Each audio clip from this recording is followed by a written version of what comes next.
melakukan pembinaan terhadap narapidana Mary Jane Filoso menjadi tanggung jawab dari pemerintah Filipina.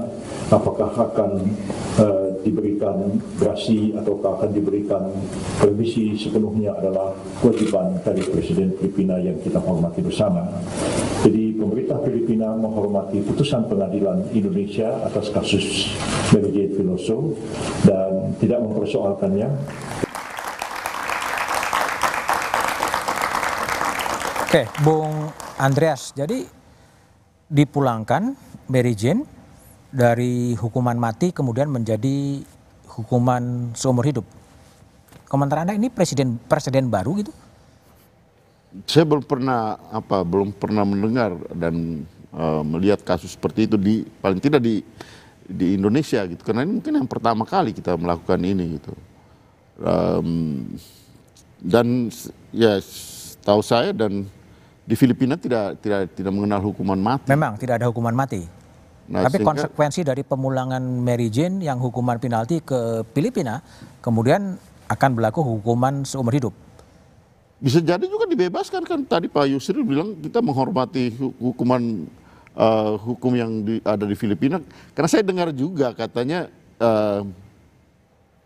Mary Jane ini di Filipina dia dilihat sebagai orang yang menjadi korban tindak pidana perdagangan orang. Gitu. Ya. Mungkin kalau itu bisa dibuktikan oleh pengadilan Filipina, dia bisa dibebaskan gitu. Dia bisa dibebaskan. Ya itu dari aspek kemanusiaan saya kira sangat bisa dipahami gitu. Nah kalau kita kan persoalannya itu kan tadi gitu di kita bahwa ini pernah diputuskan di kita dan sudah ini berkekuatan hukum tetap gitu. Kita mau pindahkan ini. Ya. Itu yang buat saya kira buat kita ini kita bikin dulu dasar hukumnya sehingga ini memudahkan pelaksanaannya gitu.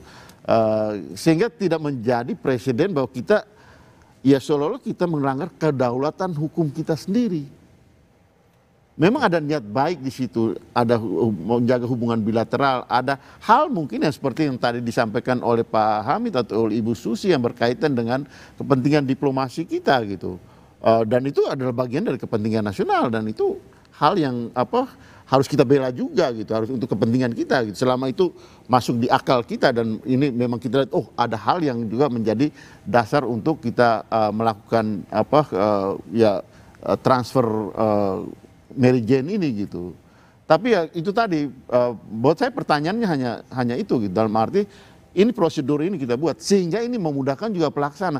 Saya sempat baca di salah satu media Menteri Imigrasi dan Lapas itu sempat menyampaikan bahwa akan dipersiapkan aturan hukumnya gitu.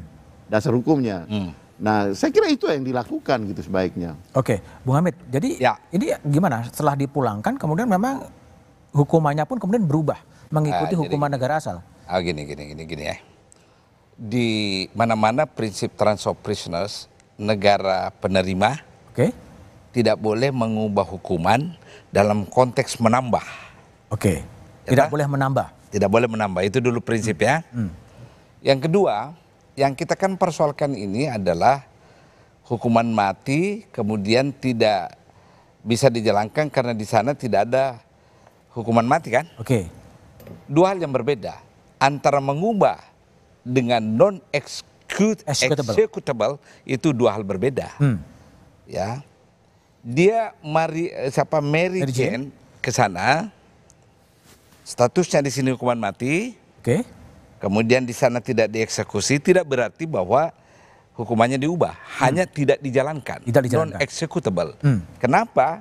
Karena mereka tidak menganut sistem hukuman mati. Itu dulu penegasannya ya, bahwa Mary Jane tidak bisa dihukum mati karena sistem hukuman mati di tempat itu, jurisdiksi di mana dia berada tidak menganut itu. Ya. Yang kedua, menurut saya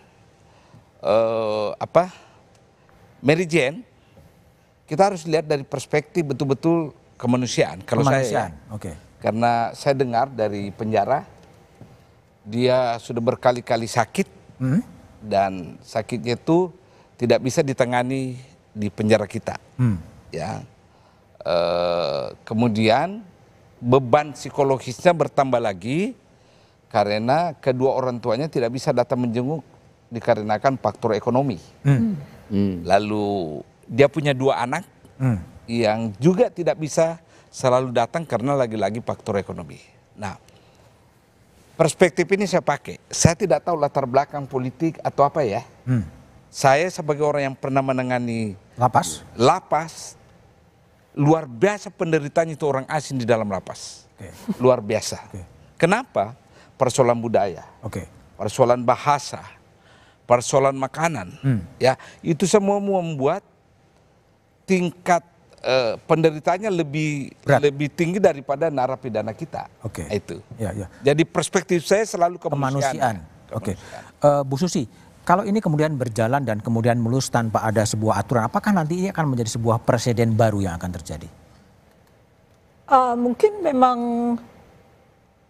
presiden ini adalah presiden yang mau berinovasi. Tidak ingin mengikuti aturan-aturan hukum. Ternyata dia kan terlihat. Kalau di Cina dia bilang begitu, di Amerika dia rubah lagi kata-katanya. Jadi sangat unpredictable dan tidak bisa dipegang gitu ya. Jadi kemungkinan dia kreatif dalam artian apakah itu akhirnya membawa bahaya atau tidak, itu tinggal kita yang merasakan. Tapi bukankah tadi ada conflicting of law ya? Satu mengadopsi hukuman mati, satunya kemudian tidak, dan dalam konteks hubungan internasional akan seperti apa dikompromikan itu nanti? Hukum internasional biasanya mengenai hal-hal yang lebih dari pertukaran prisoners ya, pertukaran, kecuali itu POW misalnya. Jadi jarang membahas masalah-masalah individual seperti begini. Jadi setelah kemudian Mary Jane dipulangkan ke Malta, kemudian muncul lagi permintaan-permintaan kepada pemerintah Indonesia, termasuk dari pemerintah Australia soal pemulangan kelompok Bali 9 ke Australia. Setelah itu akan seperti apa? Kita ikuti setelah jeda berikut ini.